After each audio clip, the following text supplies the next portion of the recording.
They scream at the larvae to move faster, while exhausted workers struggle under heavy loads, groaning in pain. And from the shadows a skeleton watches silently, quickly realizing the one controlling everything is the captain of the... As a terrified man breaks down and reveals the truth that they were only following orders, that the captain has been handing over girls to the Necron society as slaves. And as this dark reality sinks in, a woman smiles faintly like she already knows everything. Evil man grins without fear. And in the middle of it all, a giant spider attacks a helpless victim while someone calmly continues questioning him, completely unfazed by the chaos. The guards drag prisoners through the cave while one of them questions why they didn't just execute them in town, but another immediately shuts him up, reminding him they only follow the captain's orders. And before the conversation can go further, a sudden scream echoes as the snake-tattooed man turns his head, sensing something is wrong, only for a masked figure to appear out of nowhere and instantly grab a guard from behind, pressing a sword to his neck as the terrified man begs for his captain to save him. Evil man realizes the situation is out of control, and the skeleton calmly takes control, demanding the antidote, and giving them no room to argue while the others hesitate, unsure if obeying him will even save the hostage. The masked figure coldly says he'll kill him without pain and spare his men, but the captain just bursts out laughing, completely mocking him and treating him like a joke.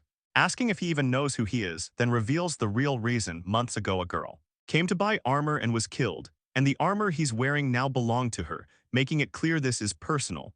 But instead of fear, the captain smirks, brushing it off like it's nothing and joking about revenge, then mocks him even more, saying that girl wasn't the only one and there have been many like her, showing he doesn't even remember or care about the lives he destroyed. He asks for the antidote from the evil man, then kills the hostage to show he's serious. The evil man suddenly counterattacks and cracks his armor, but realizes something is wrong, then mocks him without understanding the situation. But the skeleton reveals the truth that the Spider Queen and her spider soldiers are already there, and the attack wasn't from him, it was from them. As the spiders start attacking everyone, including the evil man, while Rina, his teammate, is also part of the plan, and the whole situation turns into chaos with the skeleton still in control. A spider stabs through his body and lifts him up. Then the evil man smirks and says the smell on him proves he took the Spider Queen's egg, calling him an intruder as the skeleton drops his sword and gets completely caught. Then the Spider Queen appears and takes him, showing control, and starts attacking the others, cutting them down fast, while the evil man laughs and says the Spider Queen got her meal, thinking it's over. But suddenly a huge explosion hits from behind and he turns serious, realizing something just changed. The Spider Queen burns and screams in rage. As fire spreads everywhere, the evil man looks shocked, trying to understand what's happening. Then suddenly he sees through a hole and realizes something is wrong. As the skeleton appears alive, removes his helmet revealing his true form and shows a weapon, making it clear he's not human. Then he says he warned him and raises the weapon, declaring he'll make his death agonizing. He runs through the fire trying to escape. The Spider Queen screams in pain as the flames burn her body. Then suddenly spiders start dropping from above, surrounding the skeleton. The evil man's men burn alive, screaming for help. He falls to his knees as the fire spreads on his body. He panics and looks around in fear. Then he sees the skeleton standing unharmed inside the flames. The skeleton points the weapon at him. The man begs for his life, saying he will do anything. He says it's over. The man screams no. The skeleton fires and burns him alive. He screams as his body melts in the flames. The skeleton says he will burn every one of them who touched Rubia. He keeps firing, saying not a single one will survive. Then suddenly his skull starts melting. He looks confused as his own head drips apart. His body collapses to the ground. Everything goes silent as burnt corpses lie everywhere. He suddenly wakes up after dying again, confused but alive. A system confirms something inside him has changed, and he realizes he couldn't feel the fire anymore. Understanding this isn't normal, he quickly regains focus. He notices the girl is alive too, which makes the situation even stranger. Without wasting time, he decides to move out immediately toward Ublam. Meanwhile, Rina reaches the town to buy supplies, but everything is already sold out. At the same time, the skeleton in purple armor realizes the situation is moving faster than expected. Something big is coming, and they're already too late to prepare. The knight refuses to back down and drags the man out, ignoring the tension around him. A hooded man suddenly attacks, trying to silence him, but the knight overpowers him instantly. Realizing this isn't random, he identifies the man as the town's blacksmith. He senses the fear and pressure behind his actions and forces him to cooperate. Seeing no way out, the blacksmith gives in and leads them somewhere safer. Inside the forge, the truth starts coming out. People who questioned the Lord didn't just disappear, they were dragged away into the spider cavern and whatever waits there. No one comes back from it. The blacksmith, shaken but desperate, reveals a hidden weapon meant to wipe everything out. It's a rare flame, powerful enough to burn endlessly. Once ignited, Rina instantly realizes how dangerous it is. While the knight calmly takes control of the situation, the blacksmith, now convinced, hands over both the flame and the tool needed to use it. He also gives them a special solution to protect themselves from the fire's effects. He sprays the protection liquid directly onto him, while holding him by the collar, forcing him to experience it up close. The man struggles and panics, trying to back away, but the knight keeps him in place like a test subject. While gripping him tightly, the knight calmly explains how the flame works and how dangerous it really is. Even with protection, overexposure means death, slow, unavoidable, absolute. What they're about to face isn't normal fire.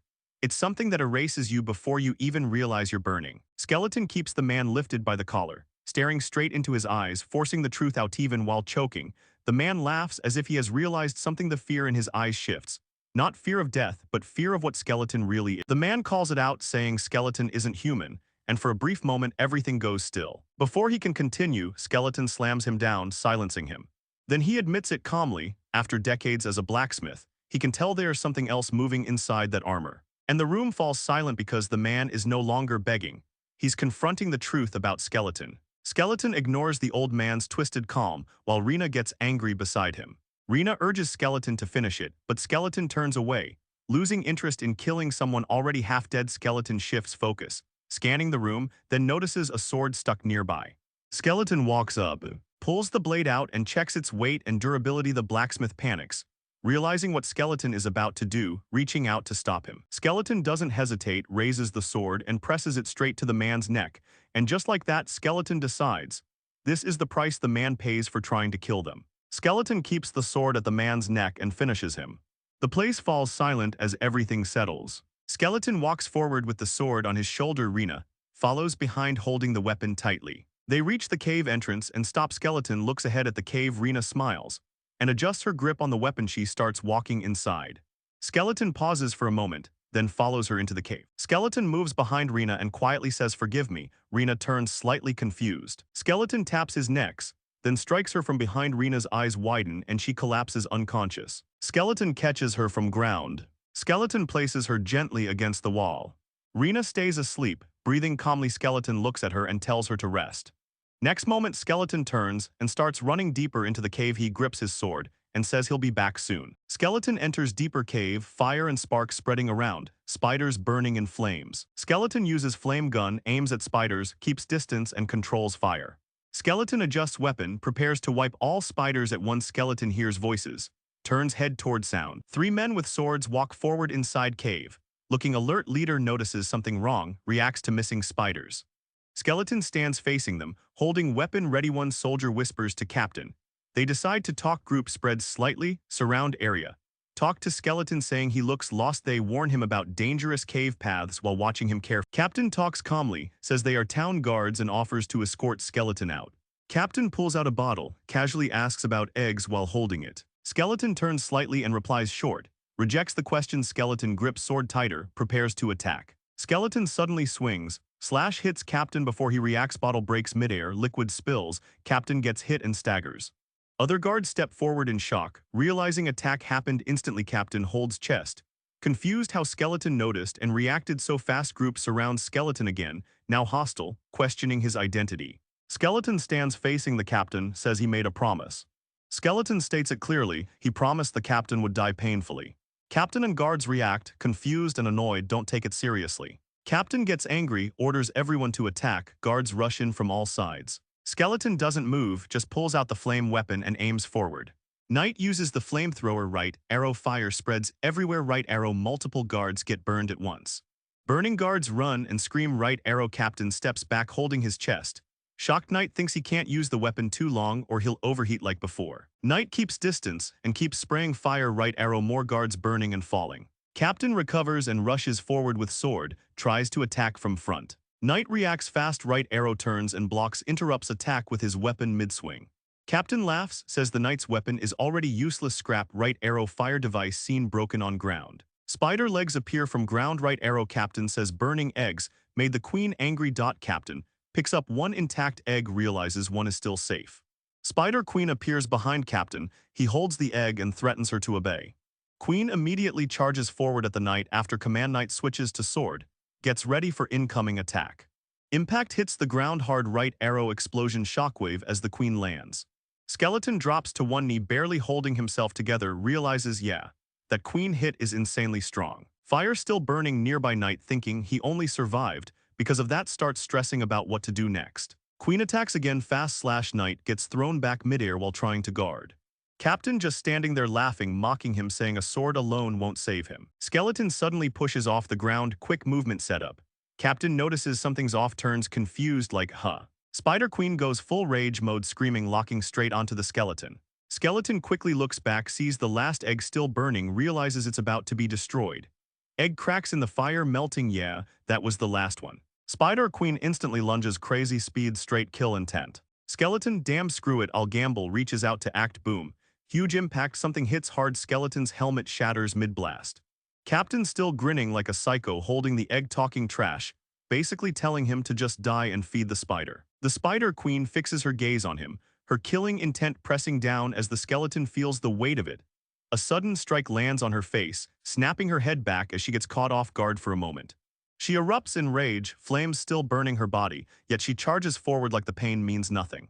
The captain pauses, confusion creeping in as he realizes this fight isn't going how he expected. The skeleton rises again, his helmet gone, his skull exposed, flames wrapping around his sword. A red glow fills his empty eyes as he tightens his grip, completely ready to end the fight. Spider Queen drops from above, her massive legs spread wide as she crashes down with full force.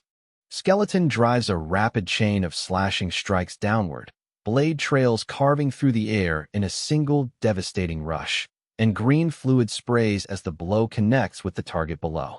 Spider Queen recoils on the cave floor, and a warrior drops in from above with a glowing sword raised, pressing the attack before she can recover.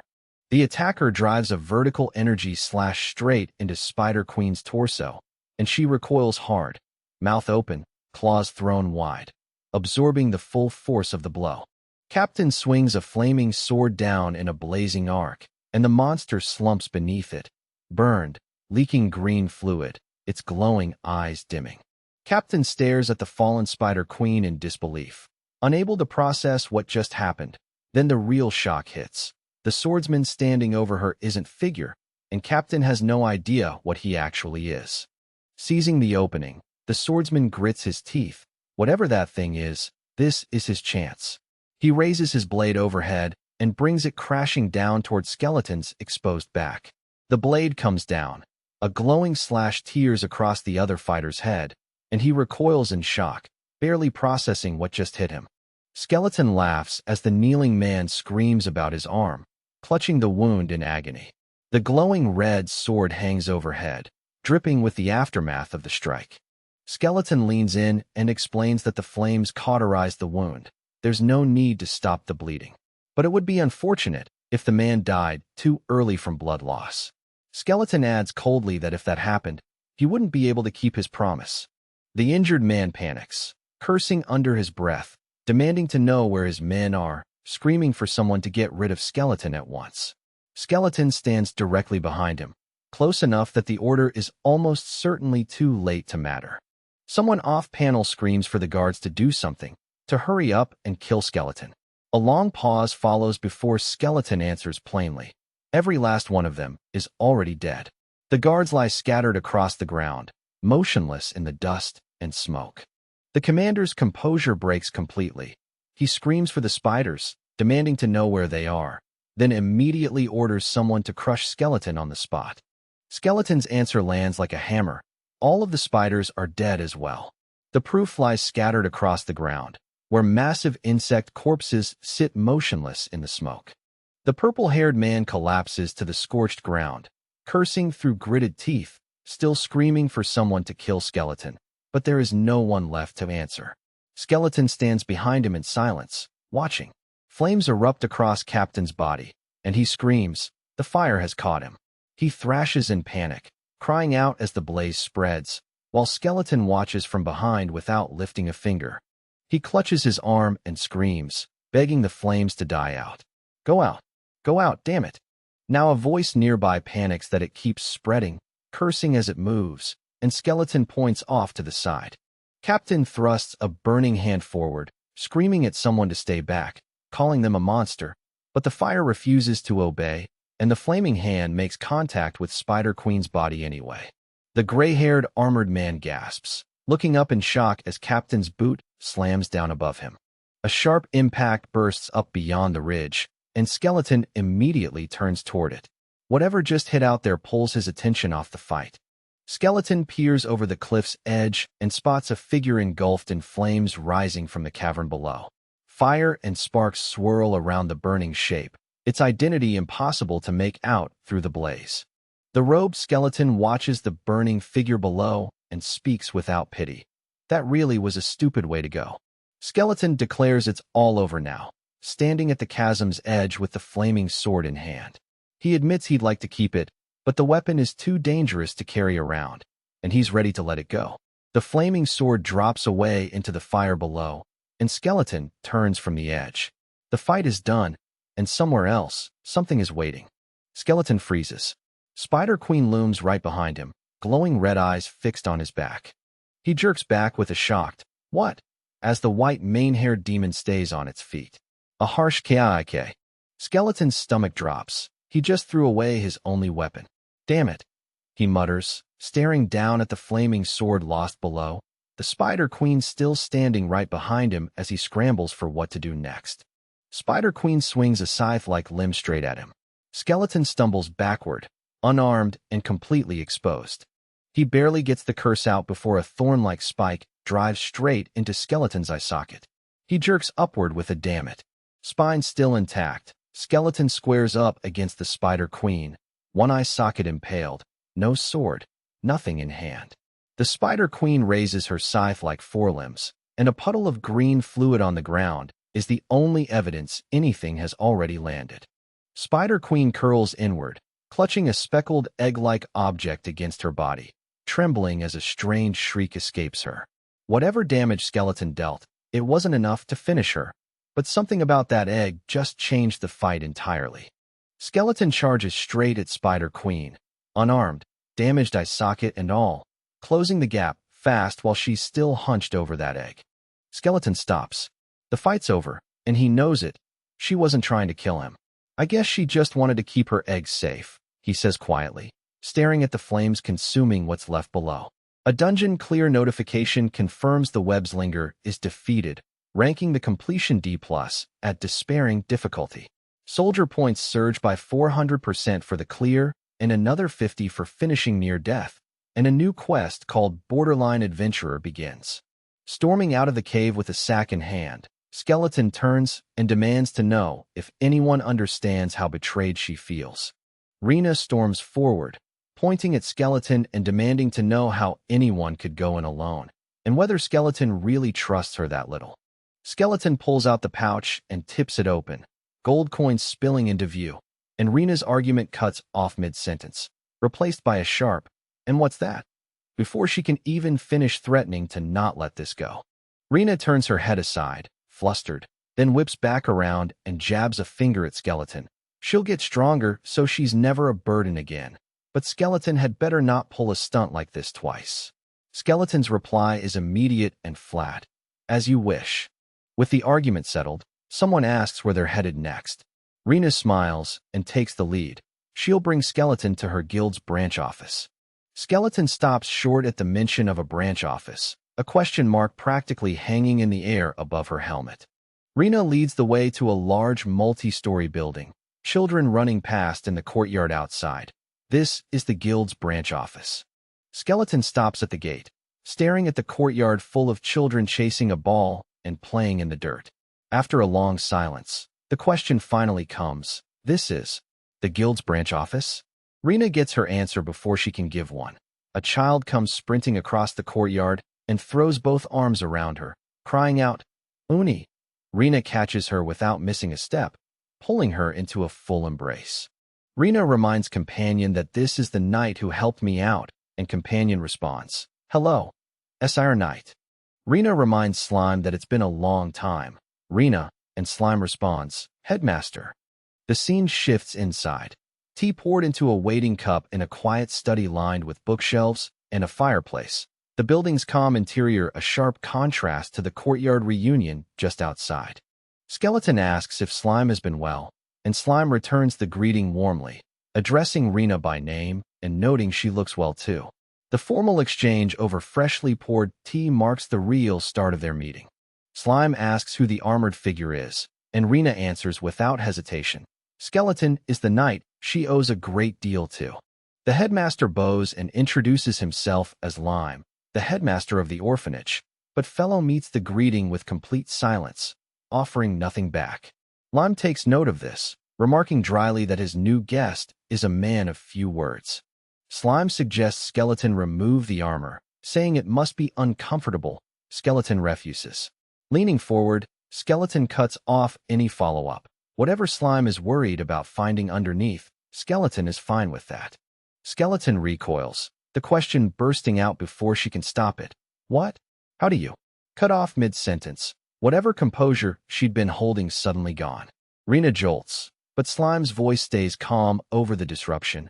Unwelcome guests have arrived on the premises, and Slime suggests they table the conversation for now. The unwelcome guests Slime warned about are already here. Fellow has Companion by the arm and isn't letting go, while Fellow stands ready nearby. Companion screams refusal, and Fellow snarls back, demanding to know how the child dared to run.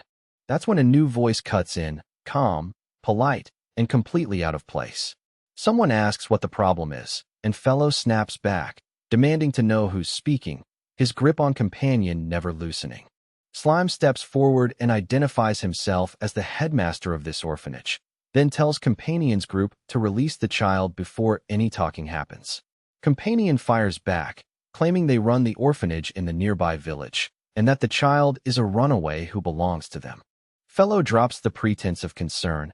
A count backing their orphanage had taken a liking to orphanage, so they sent her to become his adopted daughter, and when she ran away, it left them in a very awkward position. Fellow doesn't raise his voice, but the accusation lands cleanly.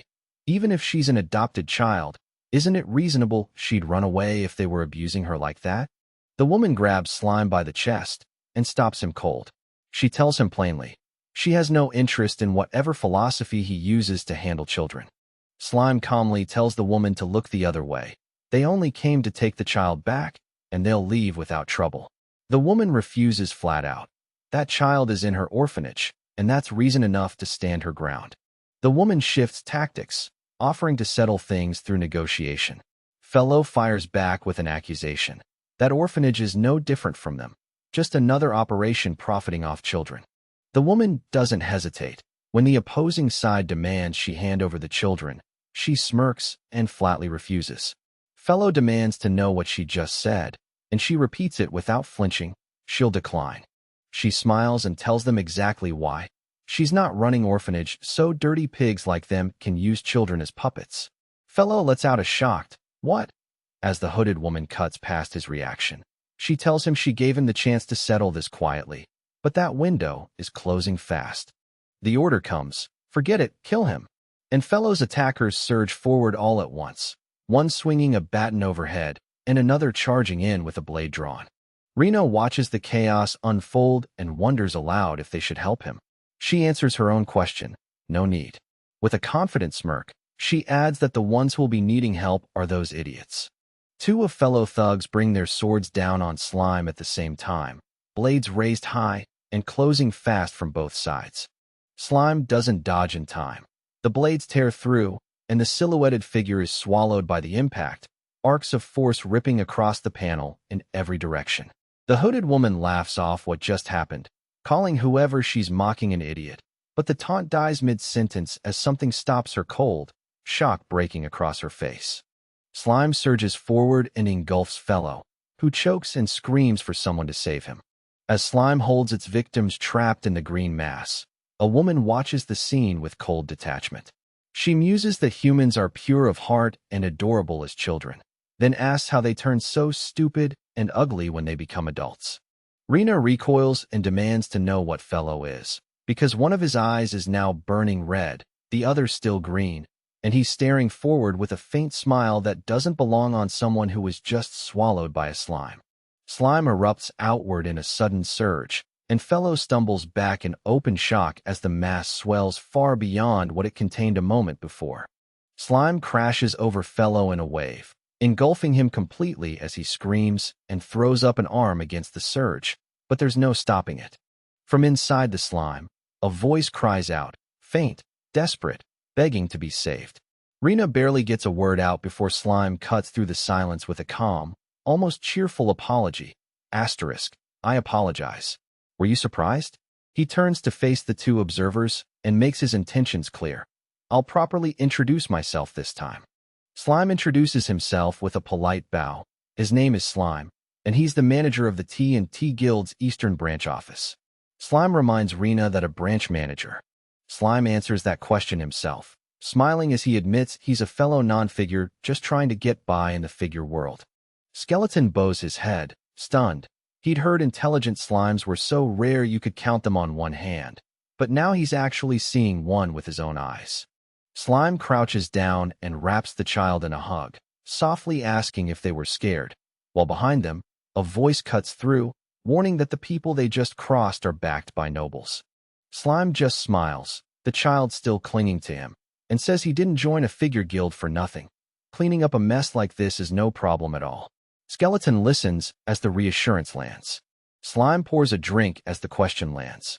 Why is Slime running a figure orphanage?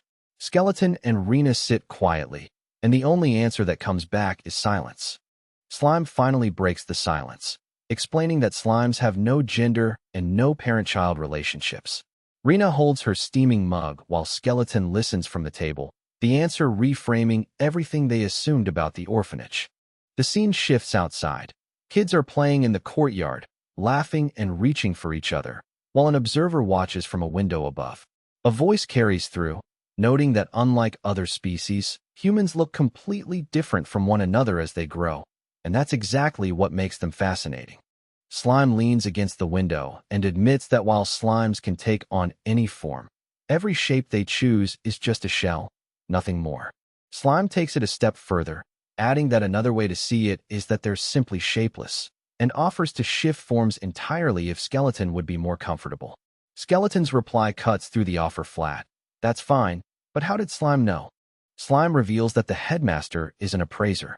The figure beside her echoes the word back, caught off guard by the connection. He explains that appraising works like an ability built on slime traits, and that advantage lets him get away with most things inside the guild. And Slime follows that up by thanking Skeleton for helping Miss Rina, then offers a return favor. If Skeleton has anything to appraise, Slime will handle it. Skeleton mulls it over, repeating the word appraisal under his breath.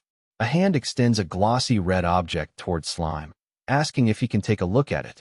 Slime tilts his head with a quiet, studying the red object, then reaches out to take it, and the hand on the other side jerks back in surprise. The red object flares to life in Slime's hands, swelling into a massive glowing mass that pulses with energy. He stares at it, frozen, completely caught off guard by whatever his appraisal just triggered. The masked figure goes still, and the thought lands quietly. Slime finally understands why Rina trusted him so easily. She grew up in an orphanage run by a monster, and that shaped her into someone who never learned to fear what wasn't figure. Slime fumbles with a food tray, sending it forward with a stumble, and Skeleton reacts with a visible start. Whatever solemn moment just passed, this snaps it clean. Recovered from the fumble, Slime announces the appraisal is complete, and the red gem, it turns out, is quite valuable. The scan result tells the full story. The Webslinger Ruby is a unique monster core capable of triggering a first-order evolution, and whoever is reading it notes that using it would raise their affinity with arachnid monsters and offer a slim chance of learning web swing.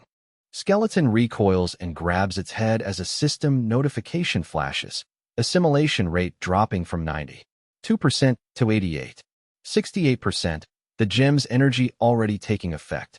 Slime steps forward and asks if Skeleton is all right. Skeleton steadies its helmet and waves off the concern, calling Slime's appraisal skill amazing. Slime deflects the praise and asks if there's anything else needed, and Skeleton's answer is straightforward: spare swords. Slime suggests they visit the village blacksmith, since Skeleton's armor needs repair anyway. Skeleton raises a hand and starts to protest, insisting Slime doesn't have to go through the trouble.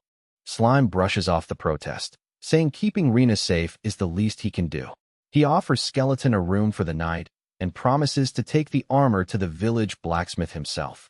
After a pause, Skeleton gratefully accepts.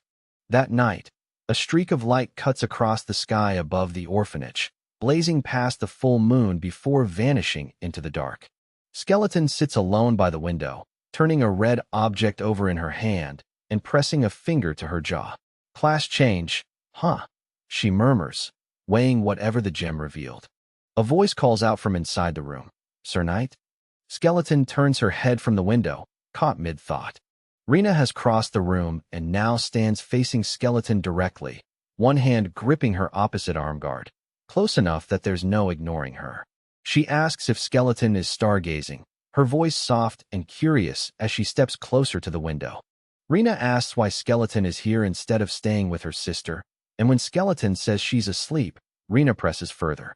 Skeleton answers that sharing her bed would only make her want Rena to stay longer, and Skeleton refuses to do that. Rena smiles and tells Skeleton that someday, they'll probably be able to live together. Rena pauses, then calls out, Say, Sir Knight. She holds out a round gold pendant on a cord, offering it forward.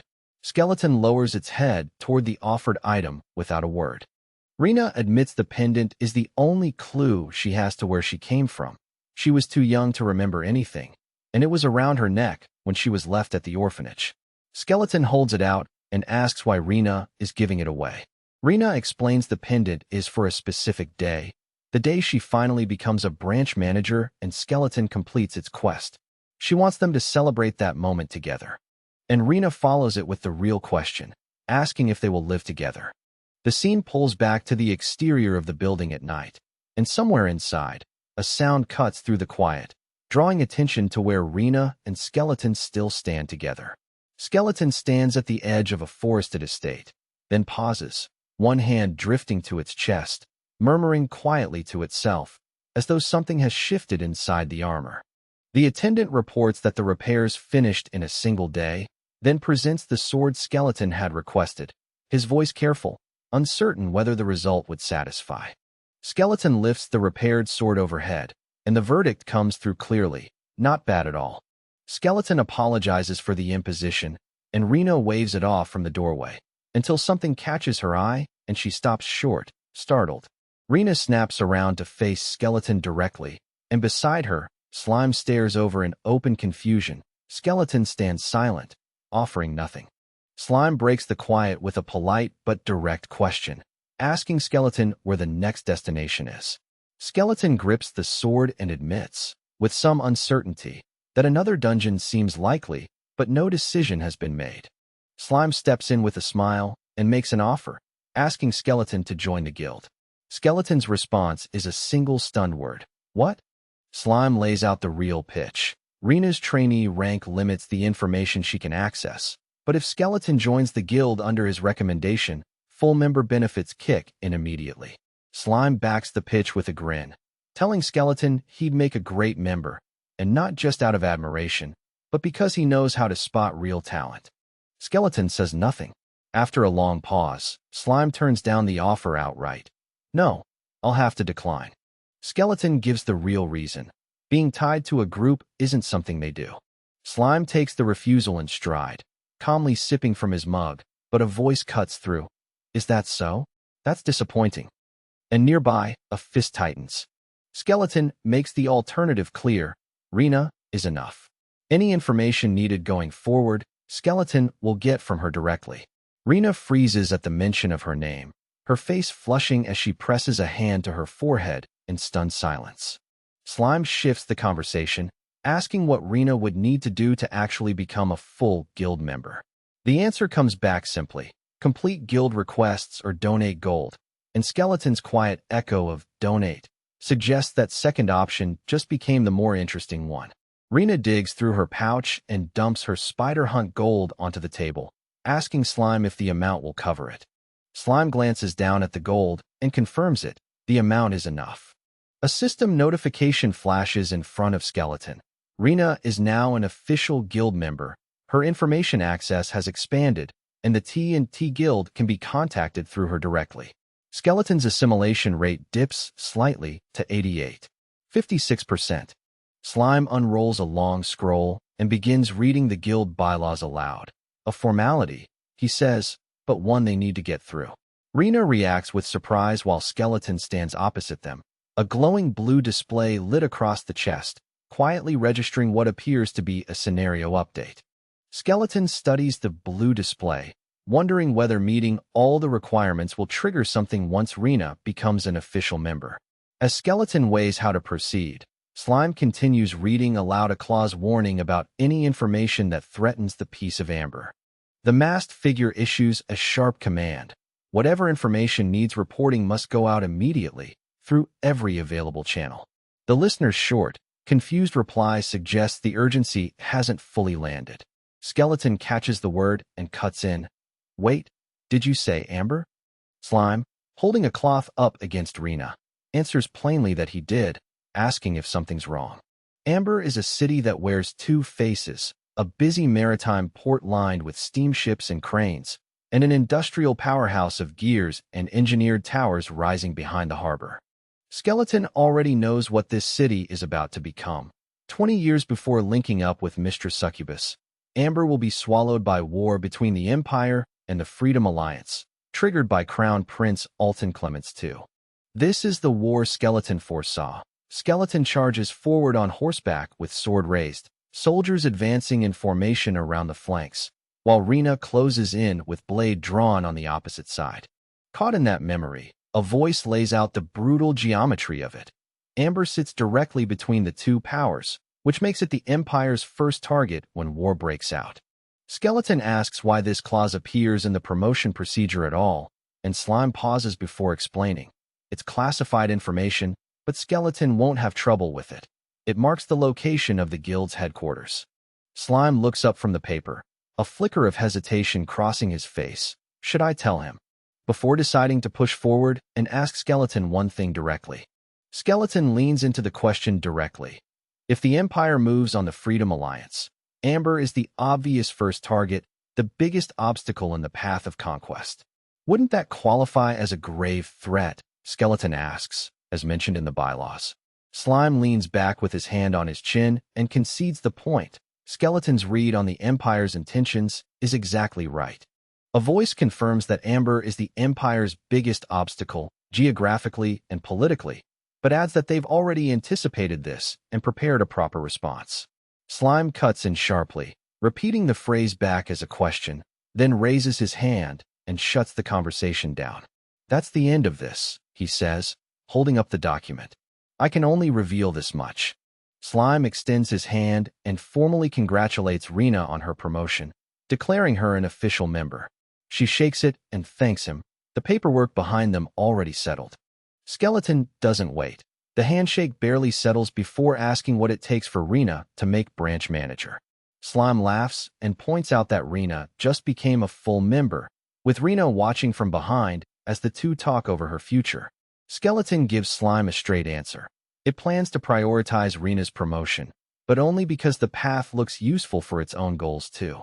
Slime tells Skeleton directly, some difficult requests have come in that Rina can't handle alone, but with Skeleton's help, the next promotion shouldn't take long. Slime smiles and turns the question back on Skeleton. Now then, will you accept? A glowing quest prompt materializes in front of Skeleton. Will you accept? With accept and decline hanging as the only two options. Ramon's voice rings out across the hall as he declares himself this year's host of the Eras tournament, pumping his fist and reading from his paper that every knight, soldier, and fighter from across the Empire has gathered here, all for honor, glory, and the one event everyone came to see. Ramon leans into the crowd, fists clenched, voice rising as he hypes the arena that decides the strongest fighter in the land, the one event on everyone's lips. He thrusts a hand into the air and cuts himself off mid-sentence, drawing out the suspense before delivering the announcement. Ramon throws both arms wide and bellows the name of the tournament, and the crowd erupts, fists raised, the roar swallowing everything as Rina and the spectators around her surge forward with the rest of the stands. Amid the celebration, one figure stands out. A blue-haired traveler in a dark cloak and round glasses turns and scans the crowd, reserved where everyone around them is roaring. As nearby spectators lean in with grins, their attention drawn unmistakably toward that still, watchful face. The tournament is no longer just words. Announcer's voice cuts through the arena, calling out the first contestant, a giant from the Brass Ring Free Company, known for crushing his enemies with a hammer that now dominates the frame, its sheer size making clear this fighter is no ordinary entrant. The announcer's voice rings out with the fighter's title, the Dismantler, Jacket Isaac. The giant stands in the arena, hammer resting across his shoulder, grinning like a man who already knows how this ends. The crowd erupts. Spectators shout for Jacket to destroy every opponent, and one mustached man roars that he's betting everything on the fighter. Separately, announcer reads from a sheet and notes that Jacket's first opponent will be a complete newcomer to the tournament. That newcomer wastes no time. Skeleton fills the archway in silhouette and shouts a vow across the arena. I will bring honor to my household in Genii. Sarai, Juggin. A voice calls out as Skeleton steps fully into the arena, one hand already gripping the sword at her waist.